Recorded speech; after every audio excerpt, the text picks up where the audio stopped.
అని మనం అనుకోవచ్చు. కానీ లింగానికి ఏమిటి అసలు గుర్తు ఏమిటి? కానీ లేదు. కానీ సర్వ సృష్టికి ఆధారమైనటువంటిది ఏదైతే ఉన్నా దానికి గుర్తుగా పెట్టిందే మన శివలింగం. అసలు ఆ తత్వం తెలిస్తే ఒళ్ళంతా పులకరించిపోద్ది. వామ్మో స్వామి, ఎంత పెద్దదానికి ఇంత చిన్న గుర్తు పెట్టారా, ఇంత చిన్నదాన్ని పట్టుకొని అంత పెద్దదాన్ని మనం అందుకోవాలా, అది మా వల్ల ఇద్దా అని అనిపిస్తుంది. అట్లా మనం ఈ యొక్క పరతత్వాన్ని అందుకోవటం అనేది అసలు మానవుడు చేయాల్సిన పనే, మానవ జన్మ లక్ష్యమే అదని చెప్పి మహాత్ములందరూ మనకి కంఠాపదంగా, నాయన ఈ యొక్క అపరవిద్య చదువులన్నీ కూటి కోసమే తప్ప ఈ రేపొద్దున నువ్వు పోయిన మనసునాడు ఇవేవి పనికొచ్చేవి కాదు. అందుకని పరవిద్య అనేది గొప్పది. ఆత్మవిద్య, బ్రహ్మ విద్య, వీటికి అనేక రకమైన పేర్లు ఉన్నాయి.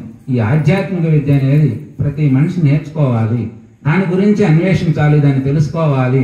ఆ తెలుసుకోవటం కోసం ఈ దేవాలయాలు, గుడులు ఇవన్నీ ఏర్పాట్లు చేసి, ఇవన్నీ తాత్కాలికంగా ఏంటంటే మనకు సంతోషాన్ని కలిగిస్తాయి. ఇప్పుడు మనం ఎక్కడికి వచ్చాం, చక్కగా మంచి పాటలు పాడుతున్నాం, ఆహ్లాదకరంగా ఆనందంగా